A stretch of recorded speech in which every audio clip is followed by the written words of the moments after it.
This is an ABC News special report. Now reporting, George Stephanopoulos. Good afternoon. We are coming on the air right now because President Trump is about to speak from the diplomatic room of the White House, reporting on the longest foreign mission of his presidency. The president just back from 13 days in Asia, China, Japan, South Korea, Vietnam, and the Philippines. The nuclear threat from North Korea high on the agenda, trade as well.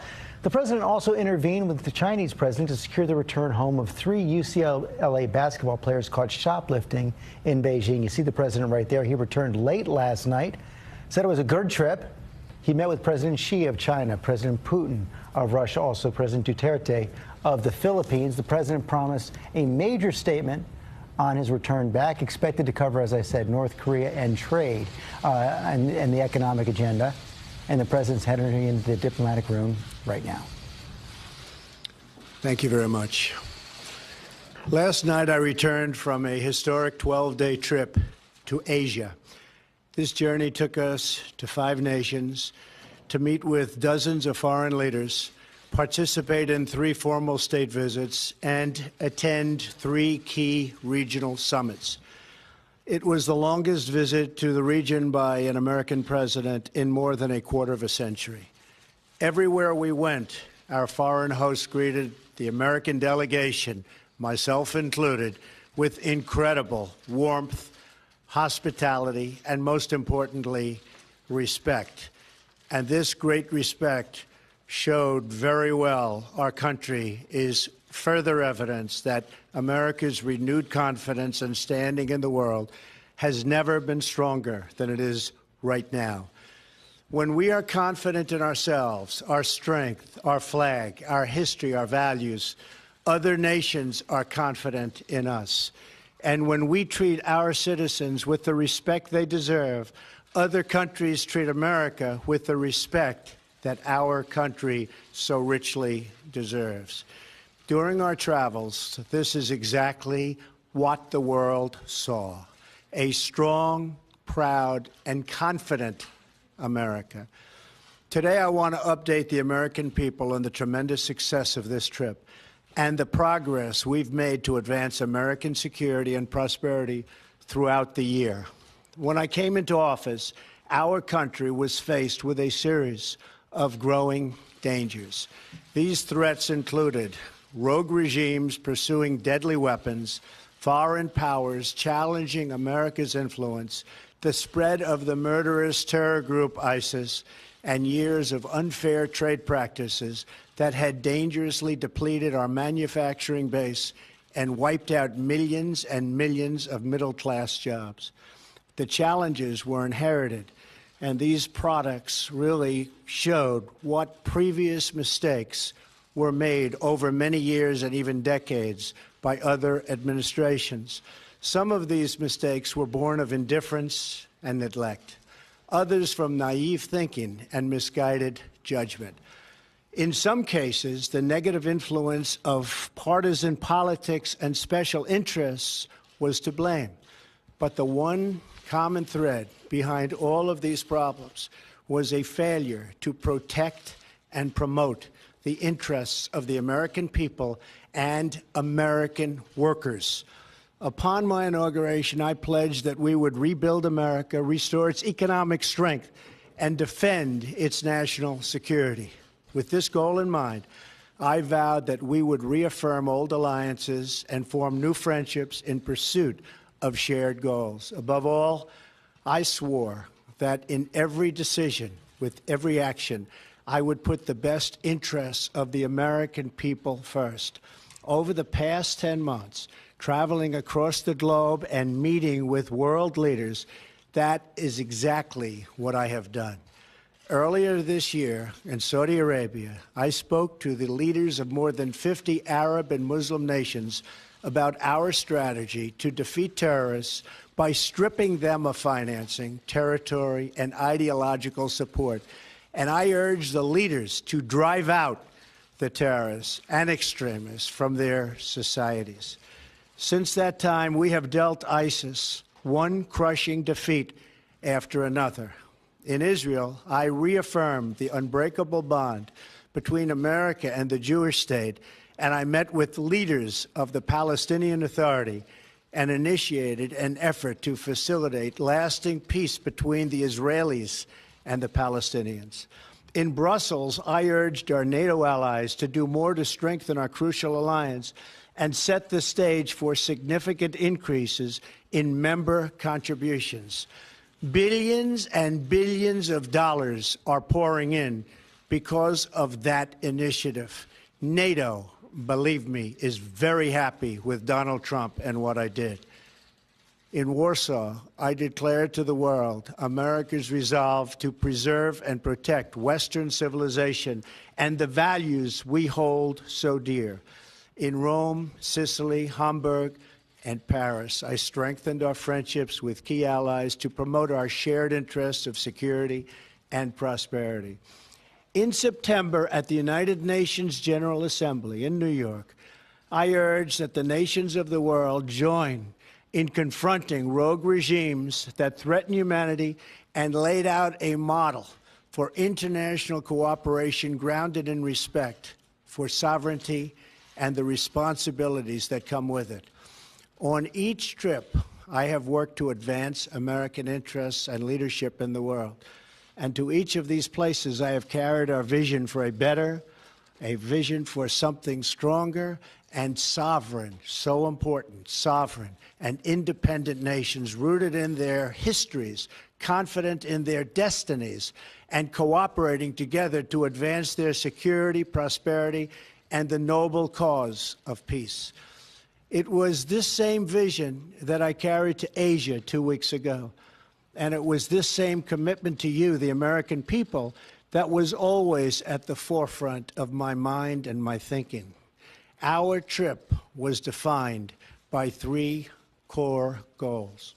First, to unite the world against the nuclear menace posed by the North Korean regime, a threat that has increased steadily through many administrations and now requires urgent action. Second, to strengthen America's alliances and economic partnerships in a free and open Indo-Pacific, made up of thriving independent nations respectful of other countries and their own citizens, and safe from foreign domination and economic servitude. And third, to finally, after many years, insist on fair and reciprocal trade. Fair and reciprocal trade. So important. These 2 words, fairness and reciprocity, are an open invitation to every country that seeks to do business with the United States. And they are a firm warning to every country that cheats, breaks the rules, and engages in economic aggression like they've been doing in the past, especially in the recent past. That is why we have almost an $800 billion a year trade deficit with other nations. Unacceptable. We are going to start whittling that down, and as fast as possible. With these goals, it was my profound honor to travel on this journey as your representative. I explained to all of the world leaders and across Asia how well the United States is doing. Economic growth has been over 3% the last 2 quarters and is going higher. Unemployment is at its lowest level in 17 years. The stock market has gained trillions of dollars in value since my election and has reached record highs. We are massively increasing our military budget to historic levels. The House has just passed a nearly $700 billion defense package, and it could not come at a better time for our nation. Once again, our country is optimistic about the future, confident in our values, and proud of our history and a role in the world. I want to thank every citizen of this country for the part you have played in making this great American comeback possible. In Asia, our message was clear and well received. America is here to compete, to do business, and to defend our values and our security. We began our trip in Hawaii, to pay our respects to brave American service members at Pearl Harbor and the United States Pacific Command, the guardian of our security and freedom across the Indo-Pacific region. As our country prepared to observe Veterans Day, we remembered the incredible sacrifices and courage of all of the veterans whose service has preserved our liberty and a way of life that is very special. We also thanked military families for their support for our brave servicemen and women. From Hawaii, we traveled to Japan, a crucial U.S. ally and partner in the region. Upon landing in Japan, my first act was to thank the American service members and Japanese self-defense forces who personify the strength of our enduring alliance. Prime Minister Abe and I agreed on our absolute determination to remain united to achieve the goal of denuclearized North Korea. Shortly following our visit, Japan announced additional sanctions on 35 North Korean entities and individuals. Japan also committed to shouldering more of the burden of our common defense by reimbursing costs borne by American taxpayers, as well as by making deep investments in Japan's own military. This will include purchases of U.S. advanced capabilities, from jet fighters to missile defense, systems worth many, many billions of dollars, and jobs for the American worker. Prime Minister and I also discussed ways we can deepen our trade relationship based on the core principles of fairness and reciprocity. I am pleased that since January of this year, Japanese companies have announced investments in the United States worth more than $8 billion, 17,000 jobs. Thank you. Oh, they don't have water. That's okay. What? Oh, it's okay. Oh.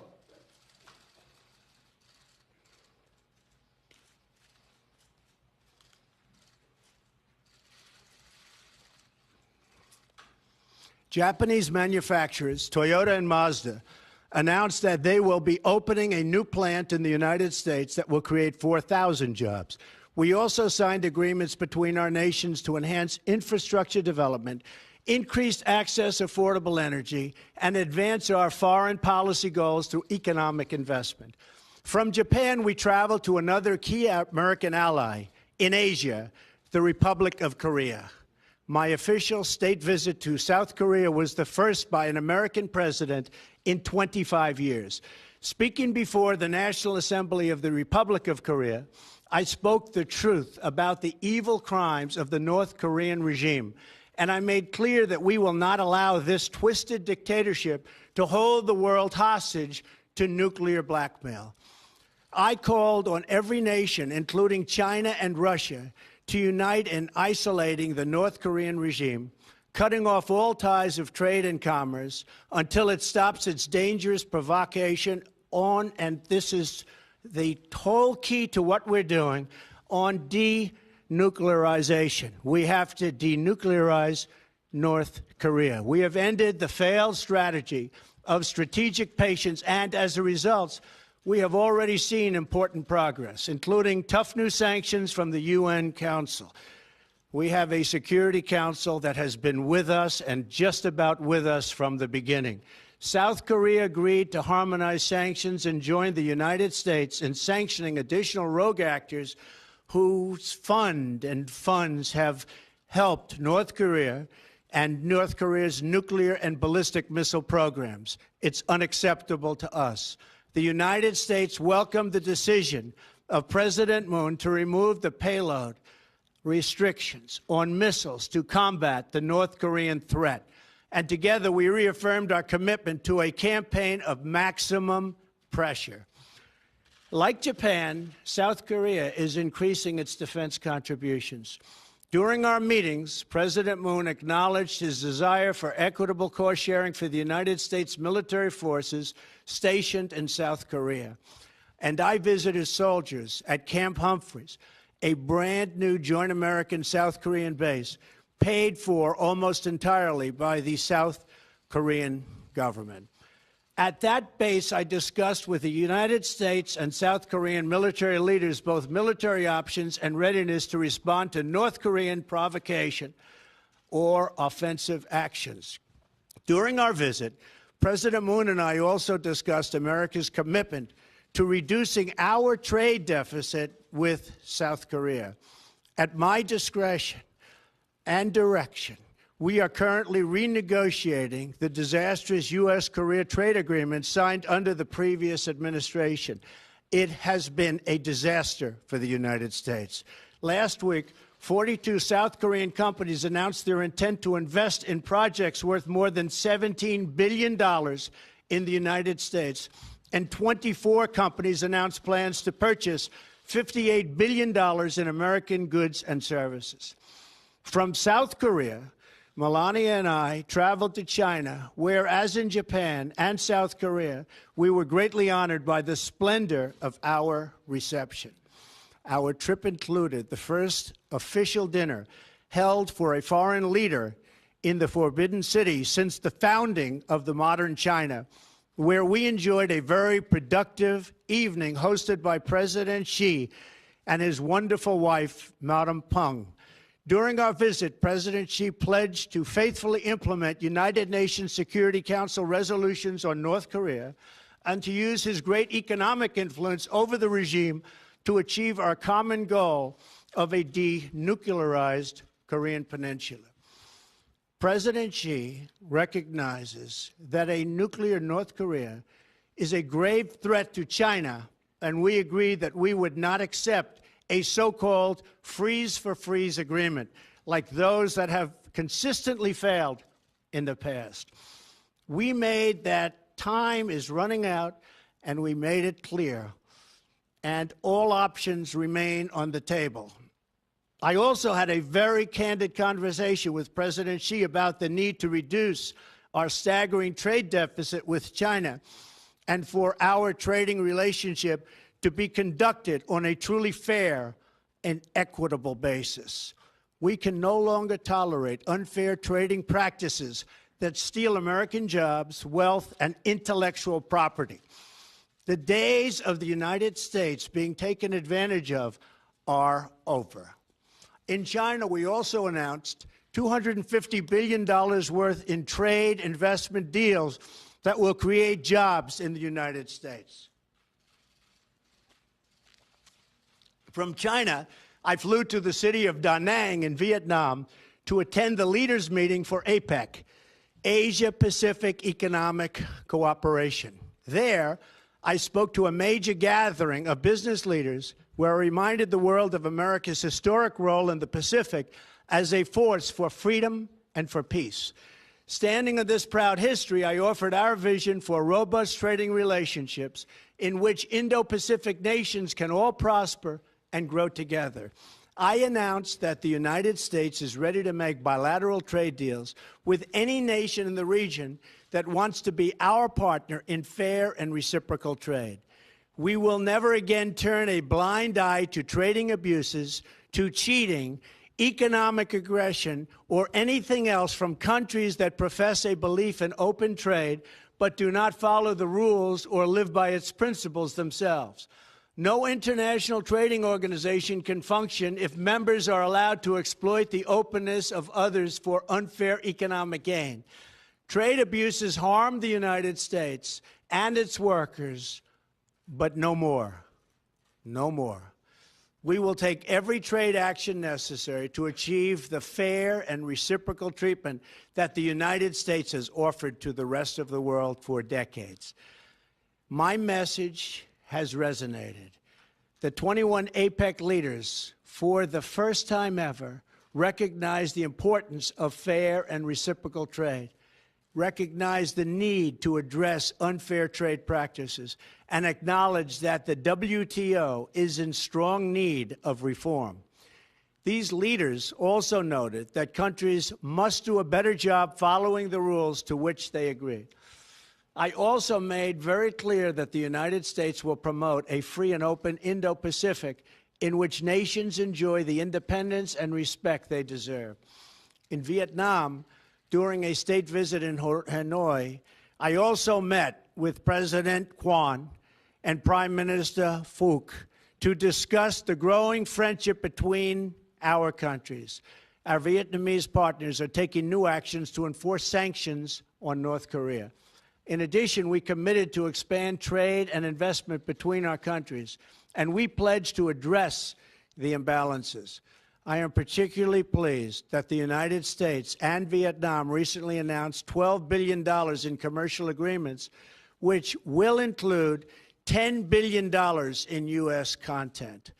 Finally, I visited the Philippines, where I met with numerous world leaders at the U.S., ASEAN, and East Asia summits. At ASEAN, the Association of Southeast Asian Nations, we made it clear that no one owns the ocean.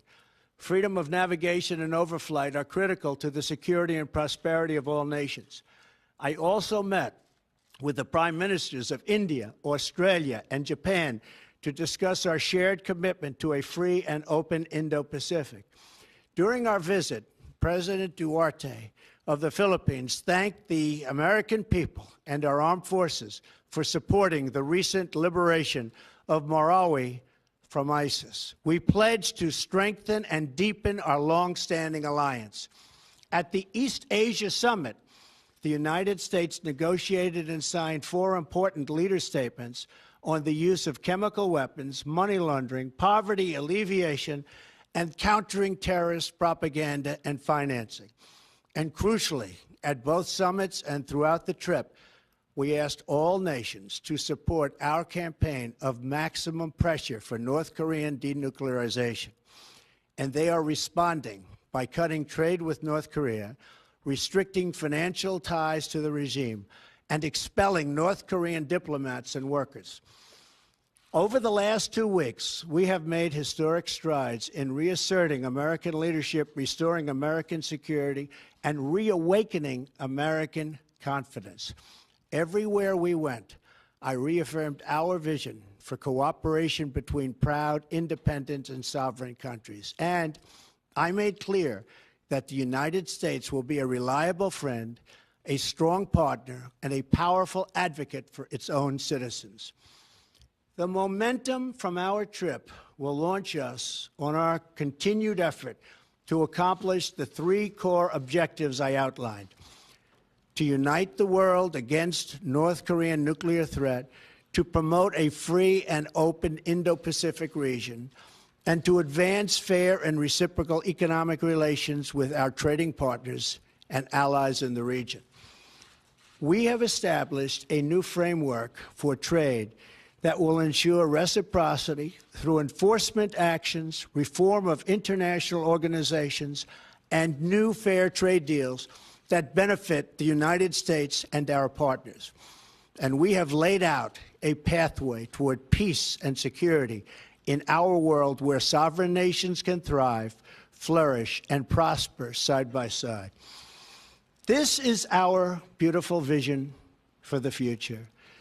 This is a future where this vision, this dream, is only possible if America is strong, proud, and free. As long as we are true to ourselves, faithful to our founding, and loyal to our citizens, then there is no task too great, no dream too large, no goal beyond our reach.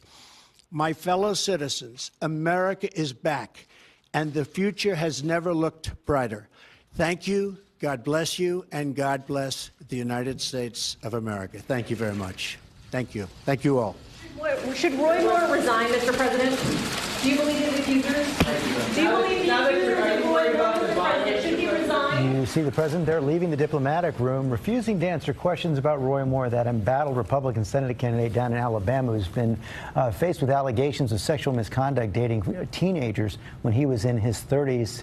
Republican support for him on Capitol Hill has collapsed right now. The president not wanting to weigh in on that. What the president did do is give a report on his 13-day visit to Asia, saying the world saw a strong, proud, and confident America on that trip. He laid out the 3 goals that he had in a country-by-country report: uniting the world against North Korea, strengthening economic alliances, and getting fair and reciprocal trade. I want to bring in our chief global affairs anchor, Martha Raddatz, for more on this right now. Remarkable in a couple of ways, Martha. Number one, a real broadside against his predecessors there, saying that all of his predecessors had made mistakes, naive thinking, misguided judgment, neglect, a failure to protect and promote American interests. The president also laid out those goals. Not a lot of concrete evidence of actual steps to achieve those goals.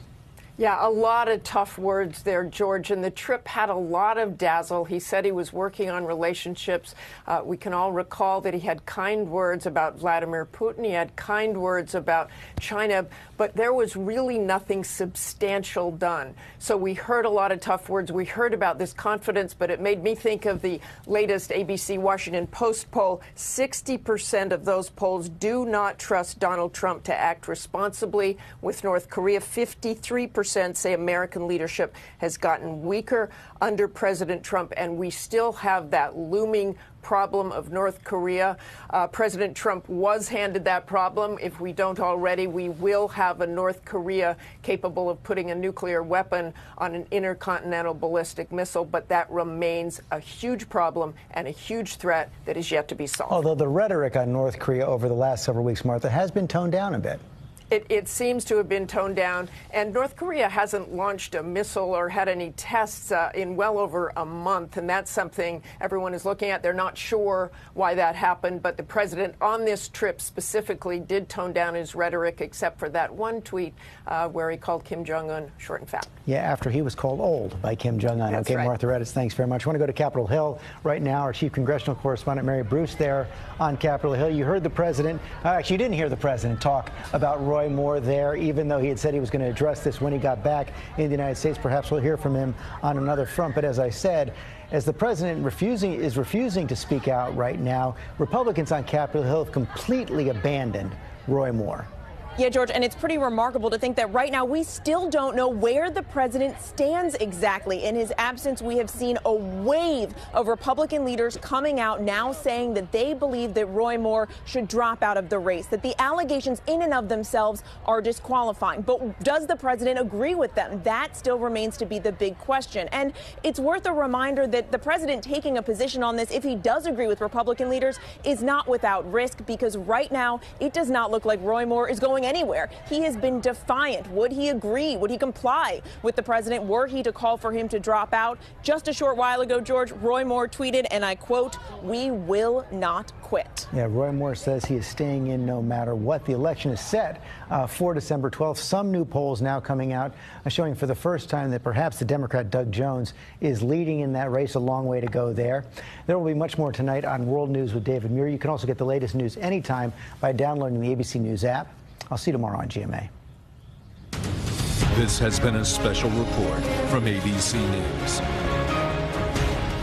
Hey guys, I'm Amna Nawaz here, continuing coverage of President Trump's remarks delivered in the diplomatic room there at the White House. You just saw, fresh off his trip, 13 days abroad across Asia. We're going to break down a little bit of what he talked about. I want to bring in my colleague Rick Klein, ABC's political director, who was watching from down in D.C. Rick, this was a huge trip for the president, a lot of key meetings, key conversations, also a big delivery to come back and present that report card to the American people. How do you think he did?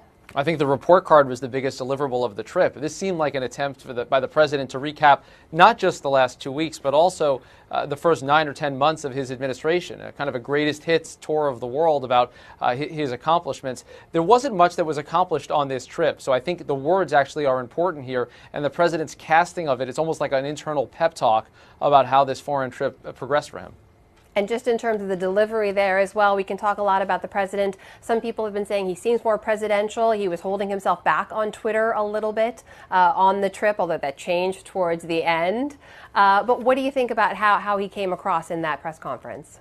Well, he came across as thirsty. I think that probably the most memorable part of this will be his reaching for the water bottle a couple of times, reminiscent of the Marco Rubio moment after a State of the Union a couple of years ago. But short of that, not a lot of headlines that were delivered in this. Again, I think it was just more of a recap than anything else. And unfortunately, in today's world, there's a tweet for everything. He even tweeted about Marco Rubio's statement back in February of 2013, saying it was not a good move. I want to go over to Capitol Hill now. Our colleague Mary Bruce, senior congressional correspondent, was watching as well, listening to what the president had to say. Mary, we were waiting to see if the president would answer any of these questions about Roy Moore. You talked a little bit about this on the network special. He ignored questions overseas. He ignored questions today. How do we not yet know how the President of the United States feels about this incredibly controversial candidate? I wish we had an answer for that, Amna, but like is so often the case with some of these White House events, what's most interesting sometimes is what is not said. Look, we know that from some of the statements that we've seen from the White House, from some of his top aides, that they have said, if true, if these allegations are true, that they would be deeply disturbing, that Roy Moore would then have to consider perhaps dropping out of the race. But it's that if true, those two words that remain the big question here. While many Republicans on Capitol Hill started along that same line in the last 24, 48 hours, you've seen a complete turn. They are saying now, both Mitch McConnell, House Speaker Paul Ryan, that Roy Moore should drop out immediately, that the allegations in and of themselves are disqualifying. But the big question remains, does the president agree? Does he back Republican leaders? And if he does, what will Roy Moore do? Will he drop out? Because while the sentiment up here on Capitol Hill really has taken a turn against Roy Moore in Alabama, it's a very different story. Our teams on the ground there have heard from many who continue to ardently support him. This presents a big problem for Republicans. They're in a pickle on this one. There is no question. This is a key Senate seat. They don't want to lose it, but they also clearly do not stand by Roy Moore or what he's been accused of. Now, the options, there are many. None of them are particularly great for Republicans. You've seen Mitch McConnell and others suggest that maybe they could back a write-in candidate. Perhaps even the current Attorney General Jeff Sessions might be the right person for that. Of course, this is to fill the seat that he's vacated to become the Attorney General. But look, he's got the right name recognition. He's popular in Alabama. He's certainly someone who could perhaps come in and work as a write-in. But again, it doesn't look like Roy Moore's going anywhere. So what do you do then? And if Roy Moore does win, if he is elected, there is the possibility that Republicans up here could move to essentially kick him out after he's been elected. Even Mitch McConnell admits that would be pretty historic. Yeah, some unprecedented potential steps ahead there. Mary Bruce live on Capitol Hill. Thanks, Mary. Also down in D.C., Martha Raddatz, ABC's chief global affairs anchor, joins us with watching the president's remarks from the White House. And Martha, for all the tough talk the president has run on before he became president, has talked about since taking office at the White House, it didn't look like he got very confrontational once he actually got down in front of these leaders in Asia. Boy, he sure didn't. I mean, we all think of those comments with China's president saying, you know, it's not your fault, China. Sorry about the trade imbalance, but it's not your fault. We understand. Kind words about Vladimir Putin, saying, I believe he means it. When he said he didn't interfere with our election, he later said President Trump later said he supports our intelligence agencies, but it was hard to forget those prior comments about Vladimir Putin. This was largely a ceremonial trip. You can't really point to anything substantial that he did. He did build up relationships, he said. They rolled out red carpets everywhere. I think he said it was the biggest, best red carpet anywhere. And if those relationships do matter, they definitely matter. But you also wonder whether those foreign leaders looked at Donald Trump and said, this is a president who loves all this pomp. He loves all these red carpets. We're going to play to that. So they may have think they had an upper hand there. And again, you just go back to what our problems are right now. The biggest looming problem being North Korea. Yes, they've got tougher sanctions. We don't know whether those sanctions will do any good. We do know that China could do a lot more to push North Korea. They are sending a diplomat over in a couple of days, a high-ranking official from China to go into North Korea. We'll see if anything comes of that. The president did not name North Korea a state sponsor of terrorism. There was some thought that he might do that. That, too, is largely symbolic, but it would squeeze North Korea once again and continue to isolate North Korea. Martha Raddatz live there in our Washington, D.C. bureau. Thank you, Martha. Back now to the White House and that diplomatic room where President Trump just delivered those remarks. ABC's senior White House correspondent Cecilia Vega was in the room. She's now out on the North Lawn. Cecilia, for all the tough talk, as we mentioned, the president not coming through with a lot of substantive material from this trip, but they seem to be holding it up as tremendously successful, waving the flag to say that this went really, really well for them. Yeah, I think he called it a tremendous trip before he got to the podium today. Really, this was just a chance for the president to recap his trip, I suppose, without the filter of reporters who've been covering it, because the takeaway of the coverage so far is that, as Martha was saying, as you just said, Amna, there have been very few tangible deliverables out of this trip. The expectation, I think, for many White House observers was that the president would use this speech today to, as Martha said, add North Korea to the list of state-sponsored terror countries. He did not do that. In a weird way, I guess, sort of went down the list of countries he'd visited, ticked them off the list one by one, and then a lot of the reporters, I think, were sort of scratching their heads, went down the list of another foreign trip he took from Saudi to Europe. So he really, I don't know, sort of gave a little recap there. I don't know if you could hear at the end of his statement, I asked him about Roy Moore. That really is the elephant in this room right now in the White House, whether the president thinks Roy Moore should drop out of this race, whether the president believes his accusers. The president looked over at me, heard the questions, came over to us as I was asking them, and then waved and walked out. So this is not something he wants to talk about right now in any way, shape, or form, Amna. Cecilia Vega live for us at the White House. Thanks, Cecilia. Back over now to Rick Klein. And Rick, one last question on this trip I wanted to get to. You know, for all the things the president talked about before he went over there, for all the things he's saying he talked about with foreign leaders, there's a lot in there about what he didn't say in front of many of these leaders too, calling China to the carpet for press freedoms or the lack thereof. They're talking about human rights abuses in many of these countries. None of that was discussed, either in the readouts from conversations or in public comments. Yeah, this was non-confrontational Trump on his best behavior. And that's one reason he was received as warmly as he was, is that there was a lot of fear in the foreign capitals meeting with these leaders that he would call them out and demand things and have that kind of bellicose campaign rhetoric. That was largely gone. He was on a love fest with foreign leaders, talking about what a great rapport he had with leader after leader. Often, and several times actually, the official readout that we heard from the White House was different than what we heard from another government. We were told that by the American side that he did bring up human rights with the leader of the Philippines. We were told by the other side that it didn't come up, just to cite one example. So I think the president tried to restrain himself throughout. He also, I think, to some observers' minds, showed naivete along the way in thinking that he could just talk about things and bring a lot of action. But clearly the president felt good about this trip, and I think that's one reason that he's on a tour now, or on an effort now to try to hype what was accomplished, even if it was pretty minimal. To hype and to stay hydrated while he's doing that too. We talked about good behavior though, and it seemed like even his Twitter habits were on pretty good behavior while he was overseas. It felt like towards the end of the trip something flipped, and all of a sudden we saw Trump in full glory on his Twitter account, tweeting about everything from Hillary Clinton to Kim Jong-un to politics back here in the States, and sort of a series of tweets, including these kind of schoolyard taunts that he's been trading with Kim Jong-un, saying, why would he insult me by calling me old when I would never call him short and fat. But there's someone else tweeting too, and that is Roy Moore. As Cecilia mentioned, the elephant in the room this morning. He tweeted very strongly saying he is not quitting, that the values he stands for are the values that Alabamians will vote for. We haven't heard from the president on this yet. Rick, where are we? How is this going to play itself out?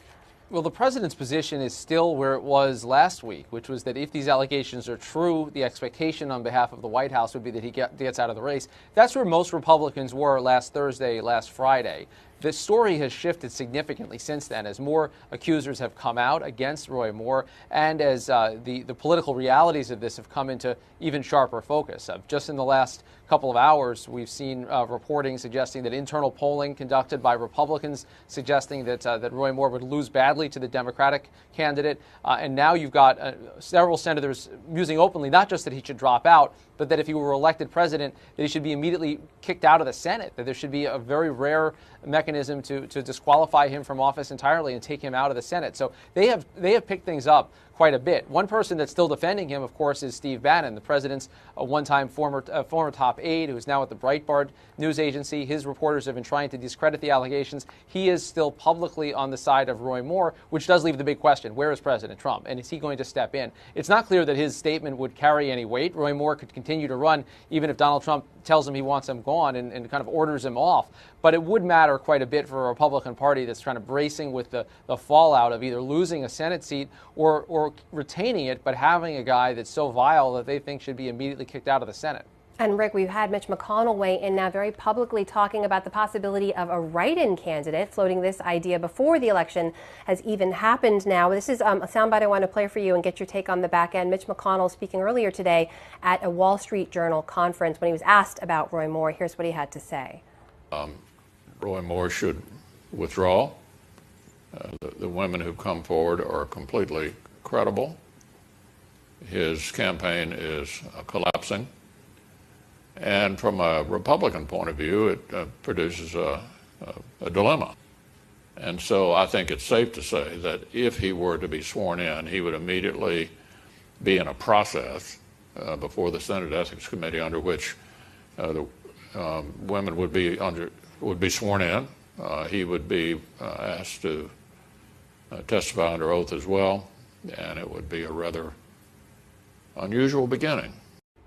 And Rick, that is an understatement there, a rather unusual beginning. But this is a very real potential problem for the Republicans who already have a full plate, who are already trying to push through some major agenda items, who are already very busy trying to do the work of doing their work. Where is this going to end up?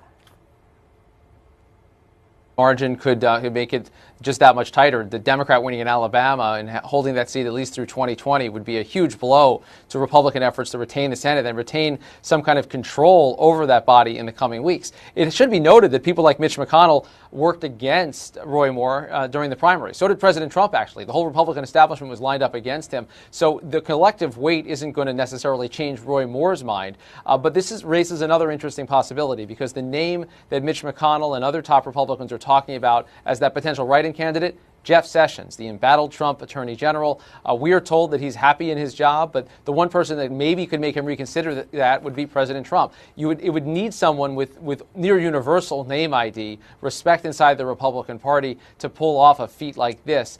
Presumably he'd have to resign as Attorney General before getting involved in politics, so you're giving something pretty big up with the prospect of potentially winning that seat and holding it for Republicans. So that remains one of the wild cards out there. But I'll tell you, none of the scenarios that the Republicans are outlining now, up to and including just disqualifying Moore from holding the Republican banner, none of them are particularly pretty. Right now, Roy Moore's name is on the ballots. They've already been printed. They've been mailed out to many thousands of residents of Alabama. The election's really already begun. December 12th is the final election day, and right now the Democrat stands a pretty good shot of winning in one of the reddest states of the nation. We're all going to be watching that election, of course, with a lot of interest, and other stories around it is too. Rick Klein, ABC's political director. Good to talk to you, Rick. Thanks. I'm getting a sip of water right now on the. Please do. Everybody out there, stay hydrated too. Thanks for joining us. Hey, for continuing coverage of all of these stories, head over to abcnews.com anytime. Get the latest right there, or download the ABC News app. Get all of those headlines right to your phone or mobile device. For now, I'm Amna Nawaz, and I'll see you back here soon.